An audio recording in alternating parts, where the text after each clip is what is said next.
Good morning, students. Here we are again on the oxygen family, but it is lecture 2 in which it is oxygen and oxygen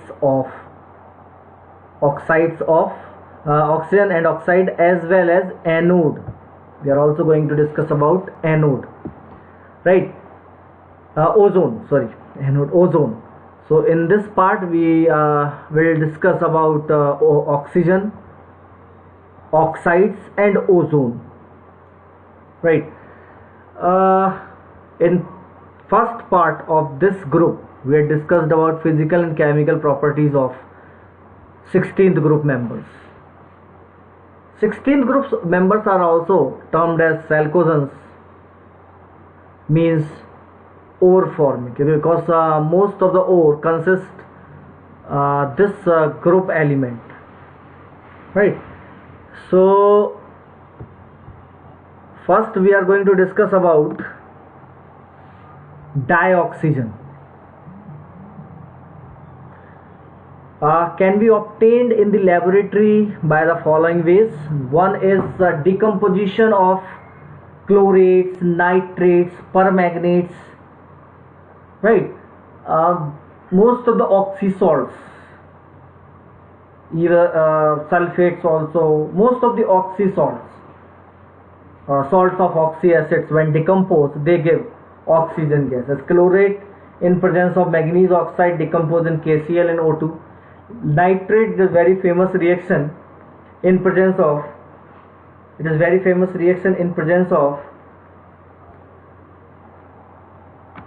on heating it convert into PVO, NO2 and O2. White crystalline substance it is. KMnO4, potassium permanganate, also decompose into K2MnO4, MnO2 and gives O2. So these are some reaction, or there are many reactions in which on heating salt decompose and give oxygen. By thermal decomposition of oxides of metal low in the electrochemical series and higher oxides of some metal. So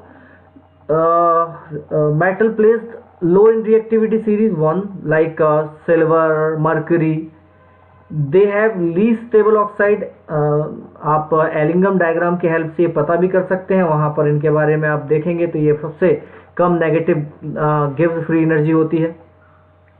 And lead oxide, oxides of lead, those are having in +4 oxidation state due to inert pair effect. Because lead exists in +2 oxidation state, it reduce itself and give oxygen. So उस तरीके से भी lead oxide से भी आप ऐसा कह सकते हैं, थैलियम ऑक्साइड से भी आप हीटिंग से उन्हें बना सकते हैं, क्योंकि हायर ऑक्साइड से वो लोअर में आते हैं. तो इनर्ट पेयर इफेक्ट के कारण से हायर ऑक्सीडेशन स्टेट से लोअर ऑक्सीडेशन स्टेट में इजीली कन्वर्ट भी हो जाते हैं, right. Now hydrogen peroxide disproportionate होता है वाटर के अंदर, और मैग्नीज ऑक्साइड अच्छा कैटलिस्ट भी होता है, उसके प्रेजेंस में भी हो सकता है, और डिस्प्रपोर्शनेट होकर ऑक्सीजन देता है, इसलिए हाइड्रोजन पेरोक्साइड को ऑक्सीडाइजिंग एजेंट की तरह भी यूज किया जाता है. इंडस्ट्रीज की बात करें तो इंडस्ट्रीज में ऑक्सीजन बनाने के दो सबसे बढ़िया तरीके हैं. पहला तरीका है the electrolysis of water. Water का जब इलेक्ट्रोलाइसिस करते हैं तो positive part that is hydrogen ion will liberate at cathode, and negative part that will be oxygen, OH minus or oxygen ion, whatever we can remember by this way only. Otherwise I had discussed that electrolysis of water in electrochemistry chapter already. So at anode we could get O2, and at cathode we could get H2. And industries, the best way for preparation or for manufacturing oxygen is fractional distillation of liquefied air. हमने ये nitrogen के case में भी देखा था. Generally air में 3 main components होते हैं जो लिक्विड स्टेट में भी या लिक्विड स्टेट में आ जाते हैं. ऑलमोस्ट 73 ऑलमोस्ट 96 केल्विन के आसपास लिक्विड स्टेट में आ जाते हैं. लेकिन जैसे जैसे आप टेम्परेचर इंक्रीज करते हैं 96 you can see most of the components of air converted into liquid state at 73 Kelvin, right? Either it is argon, it is dinitrogen, it is oxygen. Except these gases, others solidified at this temperature, other component of air, दो उनमें से mostly carbon dioxide है और water है, बाकी component 73 main component जो है वो 73 केल्विन पर लिक्विड स्टेट में रहते हैं। और उसके बाद हम फिर उनका टेम्परेचर बढ़ाते हैं और उसे टेम्परेचर बढ़ाने पर 77.2 केल्विन पर सबसे पहले आपको नाइट्रोजन डिस्टिल्ड ऑफ होकर अलग मिल जाएगा, and then on increasing temperature up to 86 Kelvin you would get argon, and after 86 Kelvin oxygen remain in liquid state. So liquid oxygen we can get, it is almost pure oxygen, right? So these last two are industrial process for the manufacturing of dioxygen. After preparation there is properties. It is properties. Dioxygen is a colorless, odorless gas. It is solubility in water is to the extent of 3.08 ml in 100 ml water, slightly more than nitrogen. Nitrogen had slightly less solubility in water, and but it is 100 ml 3.08 ml. It is sufficient for the vital support of marine aquatic life. Liquefied 90 Kelvin हमने already देख लिया है, फ्रीजेज eight 55 Kelvin. तीन isotopes मिलते हैं 16, 17 और 18, जिसमें 16 सबसे ज़्यादा पॉपुलर है. Molecular oxygen is unique in being paramagnetic in spite of having even number of electron. Molecular orbital theory से पहले तो ऑक्सीजन को डायमैग्नेटिक ही माना जाता था, लेकिन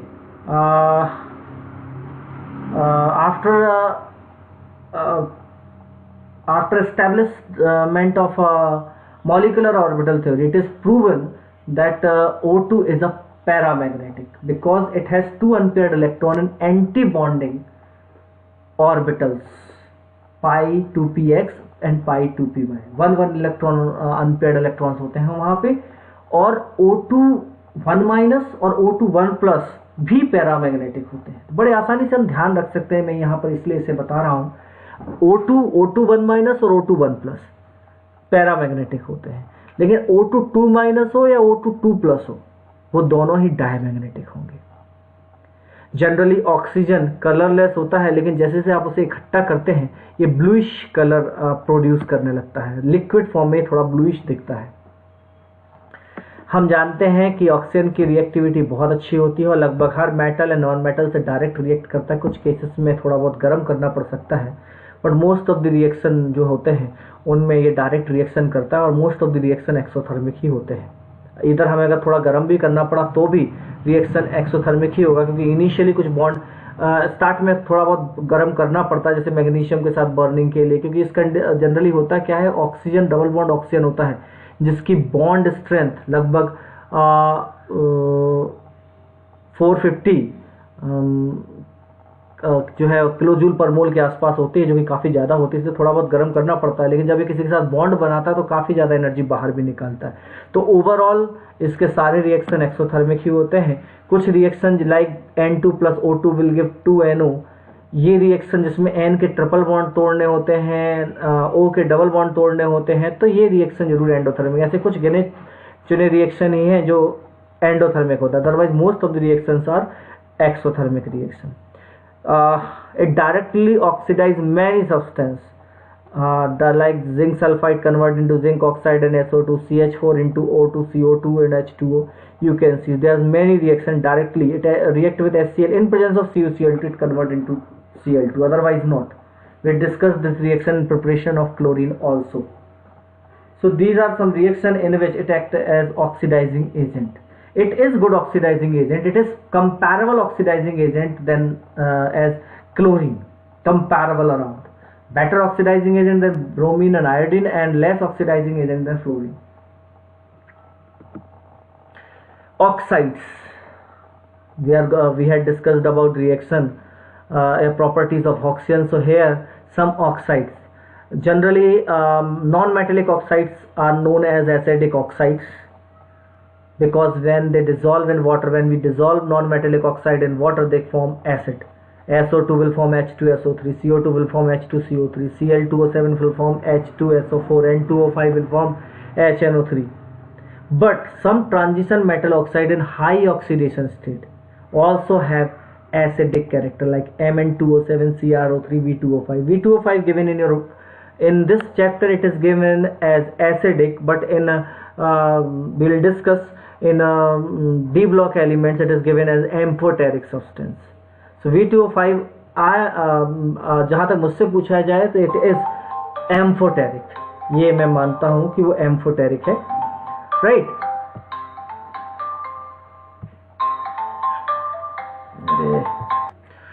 So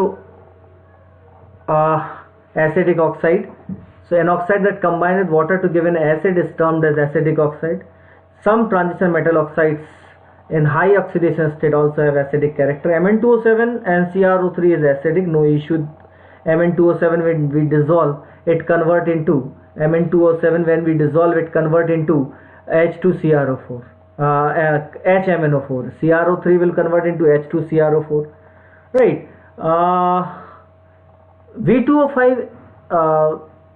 I believe it acts as amphoteric substance, but in D block element it is given as amphoteric substance. In this part it is given as in NCERT book, in this part it is given as acidic oxide, but मेरा मानना है कि amphoteric oxide है, but NCERT में जो दिया था तो मैंने वहाँ मेंशन किया है, इस चीज़ को आप अपने लेवल पे लिख सकते हैं। फिर भी इट इज मैं मानता हूँ कि ये एम्फोटेरिक है ना।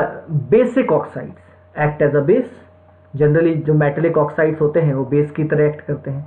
इसी तरह से जितने भी मेटेलिक ऑक्साइड, ट्रांजिशन मेटल्स में भी जो लोअर ऑक्सीडेशन स्टेट्स वाले होते हैं वो बेसिक ऑक्साइड्स की तरह ही एक्ट करते हैं।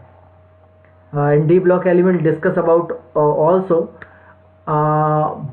बेसिक ऑक्साइड में जब वाटर में डिसॉल्व करते हैं तो बेस बनाते हैं। तो जो ट्रांजिशन मेटल्स में, डी ब्लॉक मेटल्स में जिनके ऑक्सीडेशन स्टेट लो होते हैं, जो हाईएस्ट होते हैं वो एसिड होते हैं, जो लो होते हैं, कम होते हैं, वो बेसिक ऑक्साइड की तरह एक्ट करते हैं। एम्फोटेरिक ऑक्साइड, कुछ ऑक्साइड्स ऐसे होते हैं इनके दोनों कैरेक्टर होते हैं, acidic as well as basic. ये ऑक्साइड्स एसिड से भी रिएक्ट करते हैं और बेस से भी रिएक्ट करते हैं, उनके बेसिस से। वाटर में उतने सॉल्युबल नहीं होते, लेकिन एसिड से भी रिएक्ट कर सकते हैं और बेस से भी रिएक्ट कर सकते हैं, इसलिए इन्हें बेसिक ऑक्साइड कहा जाता है। एग्जाम्पल्स आपको गिवन है और मैं नीचे एल्यूमिनियम का रिएक्शन दिया हुआ, zinc oxide, chromium oxide. Chromium oxide intermediate oxidation state, Cr3+ here, Cr2O in chromium in +1 oxidation state, +2 oxidation state act as a basic oxide. In +3 oxidation state it act as a amphoteric oxide. In +6 oxidation state it act as a, in case of this CrO3, it act as a acidic oxide. So in transition matter generally it happens, but there is significantly there's two oxide only which show acidic character. They are Mn2O7 and CrO3 in transition elements. So यहाँ पर amphoteric oxides में सबके reaction almost ऐसे ही होते हैं, बस oxidation state को हमें मैनेज करना होता है, ठीक है। जैसे जिंक का है तो +2 होगा तो that will be different, Cl का नंबर उसी के हिसाब से उसके ऊपर पावर जो होगा, जो ये बड़ा कॉलम है, their power will be 2+, right. Tin oxide तो इधर power will be 4+, like this. So oxidation state balance करना होता है, बाकी रिएक्शन वैसे ही रहते हैं। Neutral oxides, 3 neutral oxide known है और ये न्यूट्रल ही होते हैं। मैंने नाइट्रोजन के ऑक्साइड के समय भी आपसे बात की थी, जिनमें एक ऑक्सीजन होता है वो न्यूट्रल ऑक्साइड होते हैं। जिनमें एक ऑक्सीजन होता है वो जिनमें एक ऑक्सीजन होता है वो न्यूट्रल ऑक्साइड होते हैं नाइट्रोजन के केसेस में, और कार्बन मोनोऑक्साइड भी एक न्यूट्रल ऑक्साइड होता है, राइट। सो ये ऑक्साइड्स के नेचर है, एसिडिक, बेसिक, एम्फोटेरिक, न्यूट्रल। जितने भी ऑक्साइड होते हैं 4 कैटेगरीज में ही हम क्लासिफाई कर सकते हैं। Here we are going to discuss about, next is ozone, right? Ozone is very important molecule, it is, right? Preparation when a dry stream of oxygen is passed through a silent electric discharge, conversion of ozone 10%, it means 10% का मतलब सीधी सी बात है, अगर आपने 1 मोल oxygen gas लिया है तो maximum 0.1 मोल ozone बनेगा। 1 माइनस एक्स की वैल्यू 0.1 होगी। सो 0.1 जो है आप ऐसा कह सकते हैं मोल ऑक्सीजन बचेगा रेशियो वाइज। बाकी इक्वेशन में तो हम लिखेंगे कि 1 इनिशियली है तो O3 0, तो 1 minus 3x will be 2x, whatever is this, but 2x will be that 10% of जो हमने ऑक्सीजन लिया हुआ है, right. So it is very important to know. Now if concentration of, अगर हमें उससे ज्यादा परसेंटेज चाहिए तो फिर हमें एक बैटरी ऑफ ओजोनाइजर लगाना होता है जिसमें चारों तरफ ऑक्सीजन, एक वेसल होता है जिसमें चारों तरफ ऑक्सीजन भरी होती है। ये ली सेटेलियर प्रिंसिपल को फॉलो करना चाहता है बस, और कुछ नहीं। अगर प्रोडक्ट रिएक्टेंट ज्यादा है तो रिएक्शन फॉरवर्ड डायरेक्शन में जाएगा और ओजोन बनेगा। तो उस तरीके से ये कोशिश करना चाहता है, या उस कंडीशन में इक्विलिब्रियम एस्टेब्लिश होता है और थोड़ा बहुत ऑक्सीजन और बन सकता है, लेकिन जनरली बहुत ज़्यादा परसेंटेज नहीं होता। इसीलिए इस समय जो रिएक्शन मिक्सचर होता है जिसमें 90% ऑक्सीजन होता है और 10% ओजोन होता है, इसे ओजोनाइज्ड ऑक्सीजन भी कहते हैं इस रिएक्टिंग मिक्सचर को। एक खास बात जो यहाँ पर है जो आपको समझनी चाहिए कि in this reaction you can see this is endothermic reaction, and again आप देखिए यहाँ 3 मॉलिक्यूल्स ऑफ गैस है और यहाँ 2 मॉलिक्यूल्स ऑफ गैस है। इसका मतलब एंट्रोपी भी नेगेटिव हो जाएगी, यानी delta G equal to delta H minus T delta S के अकॉर्डिंग देखें तो डेल्टा एच भी पॉजिटिव है और टी डेल्टा एस भी पॉजिटिव है, यानी delta G for this reaction never be negative, and if it is in that case this reaction never be spontaneous. This happens because of this. इस कारण से ही तो ऐसा होता है, ओजोन फॉर्मेशन में डेल्टा जी बहुत ज्यादा नेगेटिव होता है। इसका मतलब इसका reverse reaction will be thermodynamically favourable. ये रिएक्शन क्यों होता है? केवल साइलेंट इलेक्ट्रिक डिस्चार्ज देने के कारण से होता है। यानी आप इस रिएक्शन को, स्पॉन्टेनियस रिएक्शन नहीं है लेकिन नॉन स्पॉन्टेनियसली तो हो सकता है ना, तो साइलेंट इलेक्ट्रिक डिस्चार्ज से नॉन स्पॉन्टेनियसली कैरीड आउट कराता होता है रिएक्शन। रिवर्स रिएक्शन के लिए डेल्टा जी नेगेटिव होता है, इसलिए रिवर्स रिएक्शन फटाफट ब्रेक डाउन होकर ऑक्सीजन प्रोड्यूस करता है और इसीलिए ओजोन एक बहुत अच्छा ऑक्सीडाइजिंग एजेंट जाना जाता है, माना जाता है। Will discuss about it in properties also.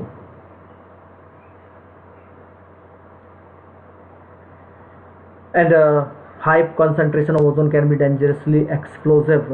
ये मैंने ऑलरेडी मेंशन किया। स्ट्रक्चर की बात करें तो एक कोऑर्डिनेट बॉन्ड होता है जहां प्लस और माइनस दिख रहा है आपको, और बाकी 2 कोवेलेंट ऑक्सीजन के बॉन्ड के बीच में होता है। एक ऑक्सीजन अपने लोन पेयर को दूसरे ऑक्सीजन के साथ शेयर करता है, ऑक्टेट कंप्लीट करता है। ये 2 रेजोनेटिंग स्ट्रक्चर हैं ओजोन के, और इनके बीच में जो बॉन्ड लेंथ होती है वो 128 पिकोमीटर की होती है और जो बॉन्ड एंगल होता है वो 117 डिग्री का देखने को मिलता है। जहां तक प्रॉपर्टीज की बात है, pure ozone is a pale blue gas, dark blue liquid and violet black solid. Gas के फॉर्म में ब्लू कलर का होता है, लिक्विड फॉर्म में डार्क ब्लू, और जैसे सॉलिडिफाई होता है वॉयलेट ब्लैक होते जाता है। कैरेक्टरिस्टिक स्मेल होती है, ओजोन की स्मेल ही हम उसे कह सकते हैं। इट जस्ट जैसे हाइड्रोजन पेरोक्साइड की स्मेल होती है, कुछ उससे थोड़ा सा इंटेंस ये स्मेल होती है। जनरली तो हार्मफुल होता है, हार्मलेस होता है अगर हम जनरल इनहेस थोड़ा कम कॉन्सेंट्रेशन हो, लेकिन अगर 100 पार्ट्स पर मिलियन, यानी अगर आपने 1 लीटर एयर लिया हुआ है तो उसमें 100 मिलीग्राम अगर वो अवेलेबल है तो वो हेडेक और नोजिया कॉज कर सकता है, यानी थोड़ा सा हार्मफुल भी हो सकता है। जैसा मैंने पहले भी कहा कि स्ट्रॉन्ग ऑक्सीडाइजिंग एजेंट की तरह काम करता है क्योंकि आसानी से ब्रेक होता है और ऑक्सीजन प्रोड्यूस करता है। तो यहाँ मैंने कुछ एग्जांपल्स भी दिए हुए हैं। PVS will convert into PVSO4, I- will convert into I2, other substance Fe2+ will convert into Fe3+, right? SO2 will convert into SO3. There are many examples. Those can be oxidized by O3 as well. When ozone react with excess of potassium iodide solution, जो आपने देखा I-, अगर वहाँ minus की जगह K रख दिया जाए तो that will be potassium iodide. जब ओजोन आप कहीं से, आपको पता है कि यहाँ से ओजोन गैस रिलीज हो रही है, उसको पोटेशियम आयोडाइड में पास करें और उसके बाद जो I2 निकलती है उसको हम टाइट्रेट करते हैं पोटेशियम थायोसल्फेट के साथ। तो ये ओजोन एस्टिमेशन का एक तरीका होती है। इस कंडीशन में पीएच फिक्स होना चाहिए, क्योंकि पीएच अगर बढ़ेगा तो बेसिक नेचर डिस्ट्रॉय होगा, और बेसिक नेचर डिस्ट्रॉय होगा तो कंडीशंस, पीएच बढ़ेगा तो बेसिक नेचर बहुत ज़्यादा होगा और रिएक्शन बैकवर्ड जा सकता है। तो ये तरीका होता है जहाँ से हम अगर कहीं से भी ओजोन इवॉल्व हो रही है तो हम वहाँ पर ओजोन का कॉन्सेंट्रेशन फाइंड कर सकते हैं। जेट फ्यूल्स, जेट प्लेन्स जो हैं वो उसमें जो फ्यूल यूज़ किया जाता है उसमें नाइट्रोजन काफ़ी ज़्यादा होता है, और जो वो स्मोक प्रोड्यूस करते हैं वो उसमें नाइट्रोजन मोनोऑक्साइड का परसेंटेज अच्छा होता है। और nitrogen monoxide, it is believed, it is known कि नाइट्रोजन मोनोऑक्साइड ओजोन के साथ तेज़ी से रिएक्शन करता है और O2 लिबरेट करता है। So that nitrogen monoxide, that jet planes, supersonic jet planes may harm ozone layer, which is around 25 kilometer above from the Earth's surface. It's actually 16 to 23 kilometer. From Earth's surface, it is above 16 kilometer, and from 16 kilometer 23 kilometer thick ozone layer is there. एक और जो reason है ozone layer depletion का, वो है ozone layer इस bye freons CCl3F। जो chlorine का नंबर होता है उसी के बेस पर हम जो फ्लोरीन का नंबर होता है उसी के बेस पर हम फ्रियॉन्स की बात करते हैं। तो ये फ्रियॉन्स 111 फ्रियॉन है। फ्रियॉन जनरली क्लोरोफ्लोरोकार्बन होते हैं, और जो सनलाइट यूवी लाइट जब उनके ऊपर, हम सभी जानते हैं एक्चुअली एक रिएक्शन जो मैंने यहाँ मेंशन नहीं किया है, इस रिएक्शन का ऑपोजिट रिएक्शन, ये reaction, this reaction itself occur, naturally occur, और बायोलॉजिकल एवोल्यूशन के समय इसी रिएक्शन के कारण से O2 गिव्स O3, ओजोन का फॉर्मेशन हुआ और पूरी एक लेयर डेवलप हुई, ओजोन लेयर, जिसके बाद बायोलॉजिकल एवोल्यूशन हुआ। उससे पहले लाइफ जो थी वो केवल सी में थी, पानी में थी, अर्थ पर नहीं आ पाई थी, क्योंकि अर्थ पर आने पर अल्ट्रावायलेट रेडिएशन लाइफ को ख़त्म कर देते थे। तो इसीलिए हुआ क्या, उस कंडीशन में जो यूवी रेडिएशन आते हैं, वो यूवी रेडिएशन इतने एनर्जी रेडिएशन होते हैं कि O2 को O3 में कन्वर्ट करते रहते हैं। ये ट्रू है, ये होता है, नेचुरली इट इज हैपन। लेकिन प्रॉब्लम क्या है कि जो इसके बनने का रेट आज भी चल रहा है, लेकिन जो इसका बनने का रेट है उससे डबल हमने कर दिया है इसके टूटने का रेट। एक तो हमने नाइट्रोजेट फ्यूल्स की बात की, दूसरा क्लोरोफ्लोरोकार्बन्स को अगर हम देखें तो यूवी लाइट के प्रेजेंस में कन्वर्ट होते हैं फ्री रेडिकल्स में, और ये फ्री रेडिकल्स चाहे वो CCl2F फ्री रेडिकल हो, Cl फ्री रेडिकल, ये चेन रिएक्शन डेवलप करते हैं। In this chain reaction many ozone molecule can be converted into O2 molecule, and very fast. By a one molecule of CCl3F, thousands of molecule of ozone can be converted into O2. You can see here CCl3F will turn out into CCl2F free radical and Cl free radical, and Cl free radical react with ozone and convert into ClO plus O2, and ClO plus O3 will convert Cl free radical, तो Cl free radical फिर से बन गया। Again ये reaction को process वापस जो है रिएक्शन कर सकता है O3 के साथ। तो आप देख सकते हैं कि जो उसके बनने का रेट है, यहाँ पर 2O2 होना चाहिए, it is by mistake I had written this, so यहाँ पर 2O2 होना चाहिए। तो इस तरह से आप देख सकते हैं क्लोरोफ्लोरोकार्बन बहुत तेज़ी से उसको डिप्लीट करते हैं, और इसी कारण से ओजोन लेयर हमें देखने को मिलता है। एक बहुत ही अच्छा क्वेश्चन जो मैंने लास्ट ईयर ही आपसे डिस्कस किया था, और उसको आप चाहें तो फिर से पढ़िएगा, कि क्यों ओजोन जो है ओजोन, अब देखिए क्लोरोफ्लोरोकार्बन सब जगह होता है, जेट फ्यूल से निकलने वाली चीज़ें सब जगह होती हैं, लेकिन जो ओजोन होल हमें देखने को मिला अंटार्कटिक रीजन्स पर ही देखने को क्यों मिला था। जहाँ तक यूजेस की बात है तो एक डिसइंफेक्टेंट है, आप सभी को पता है, जो आपने सभी ने जो फाउंटेन्स देखे हुए हैं बहुत सारे जगह पर, और साथ में फाउंटेन्स आपको देखने को मिलते हैं कई वाटर बॉडीज़ के अंदर भी, तो वहाँ पर वो कई उनके साथ जो अच्छे फाउंटेन्स होते हैं उसमें एक ओजोनाइज़र भी लगा होता है। तो ओजोनाइज़र जो है वो वाटर को प्योरीफाई करने का काम होता है। फाउंटेन्स का जो एक्चुअली कॉन्सेप्ट है और जो ज़रूरी है वो हमारे दिखने में अच्छा लगे इसके लिए नहीं है।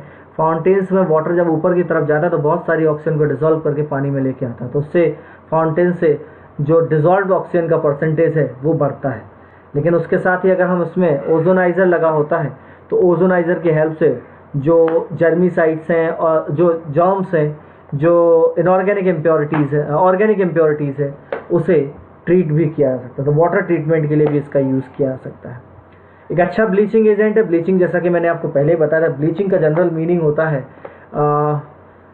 ऑक्सीडेशन करना, माइल्ड ऑक्सीडेशन एक तरीके से, लेकिन ये और बेहतर होता है। तो इसलिए बहुत ज़्यादा ब्लीचिंग के लिए जो हायर वर्क होते हैं, आइवोरी, स्टार्च, इन सब की ब्लीचिंग के लिए यूज़ किया जाता है। पोटेशियम परमैंगनेट मैन्युफैक्चरिंग में will discuss it is actually in this session. Potassium permanganate की मैन्युफैक्चरिंग जो है वो आपके सिलेबस से हटा दिया गया है। हम वैसे डी ब्लॉक में पढ़ते हैं। मैं वीडियो ज़रूर बनाऊंगा जितना भी समय होगा उसके अकॉर्डिंग, लेकिन उसका वो आपके ऊपर है, आप उसे पढ़ना चाहें तो पढ़ सकते हैं, नहीं तो नहीं। लेकिन इम्पॉर्टेंट है बाकी नीट और जेई के लिए। उन्होंने बोला तो है जेई में कि वो कुछ सिलेबस कम करेंगे नेक्स्ट सेशन के लिए, बट कब करेंगे, कैसे करेंगे, कितना करेंगे, इसके बारे में अभी तक कुछ भी पता नहीं है। So this is all about ozone layer. Ozone जो बहुत ही इम्पॉर्टेंट रिएजेंट है, बहुत ही इम्पॉर्टेंट एक मॉलिक्यूल है, क्योंकि अर्थ पर अगर बायोलॉजिकल एवोल्यूशन पॉसिबल हुआ है तो it is because of ozone layer. Thank you for today. We'll discuss next part of this chapter in next class.